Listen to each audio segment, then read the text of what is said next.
ನಾನು ಇನ್ನೊಂದು ಮಾತು ನಮ್ಮ ರೈತರಿಗೆ ಹೇಳೋದು, ಯಾರಾದ್ರೂ ಬಂದು ನಿಮ್ ಕೈ ಹಿಡ್ಕೊಂತಾರ, ಯಾರಾದ್ರೂ ನಮಗೆ ಎತ್ತಾರ ಅಂತ ದಾರಿ ಕಾಯಕ್ ಹೋಗ್ಬೇಡ್ರಿ. ಯಾಕಂತ ಕೇಳ್ರಿ, ನಿಮ್ಗೆ ಹಿಡ್ಕೊಳ್ಳೋ ಕೈ ಟೆಂಪ್ರರಿ ಕೈ ಅದು. ನೀವು ನಿಮಗೋಸ್ಕರ ಪರ್ಮನೆಂಟ್ ನಿಂತ್ರಂದ್ರ ನಿಮಗ್ ನೀವೇ ಪರ್ಮನೆಂಟ್ ಆದ್ರಂದ್ರೆ ಈ ಜಗತ್ತೊಳಗೆ ನಿಮ್ಗೆ ಅಳ್ಳಾಡ್ಸಕ್ ಯಾರಿಗೂ ಆಗುದಿಲ್ಲ. ಯಾಕಂದ್ರೆ ಒಂದು ಟೈಮ್ ಇತ್ತು, ರೈತ ಹರಕ ದೋತ್ರದಾಗ ಬಂಡಿ ನೋಡ್ಕೊಂಡು ಬಂಡ್ಯಾಗ ಬರ್ತಿದ್ದ. ಆದ್ರೆ ಇವತ್ತು ಪ್ರೈವೇಟ್ ಜೆಟ್ ಇಟ್ಕೊಂಡಾರ ರೈತರು. ಆ ಲೆಕ್ಕದೊಳಗೆ ನಮ್ಮ ರೈತರು ಮುಂದುವರ್ಯಾಕತ್ತಾರ. ಯಾಕಂದ್ರೆ ಈ ಜಗತ್ತೊಳಗ ಹೊನ್ನು ಹೆಣ್ಣು ಮಣ್ಣು ಈ ಮೂರಕ್ಕೂ ಬೇಡಿಕೆ ಯಾವತ್ತೂ ಕಡಿಮೆ ಆಗೋದಿಲ್ಲ. ನಮ್ಮ ಹತ್ತಿ ಟೈಮ್ ಒಳಗೆ 200 ರೂಪಾಯಿ ಎಕರೆ ಇದ್ದದ್ದು ಹೊಲ ಇವತ್ತು 1 ಕೋಟಿಗೆ 1 ಎಕರೆ ಆಗ್ಯದ. ಒಂದು ಬಿಲ್ಡಿಂಗ್ ಹಳೇದ್ ಕಾಣಬಹುದು, ಹೊಲ ಮನಿ ಹಳೇದ್ ಕಾಣೋದಿಲ್ಲ. ಅದು ದಿನ ಹೊಸದಾಗೆ ಕಾಣ್ತದ.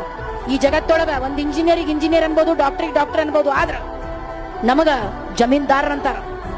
ನಾವು ಜಮೀನ್ದಾರ್, ನಾವ್ ಯಾವತ್ತು ಕೊಟ್ಟವ್ರು ಬೇಡದವ್ರಲ್ಲ, ಈ ಜಗತ್ತಿಗೆ ಅನ್ನ ಹಾಕೋರಂತವ್ರು ನಾವು. ಅದಕ್ಕೆ ಹೇಳ್ತಾರ, ನೇಗಿಲ ಕುಲದೊಳಗಡಗಿದೆ ಕರ್ಮ, ನೇಗಿಲ ಮೇಲೆ ನಿಂತಿದೆ ಧರ್ಮ. ಧರ್ಮ ಮತ್ತು ಕರ್ಮ ಈ ಜಗತ್ತೊಳಗೆ ಯಾರ್ದಾದ್ರ ಮೇಲೆ ನಿಂತಾವಂದ್ರೆ ರೈತರ ಮೇಲೆ ನಿಂತಾವ.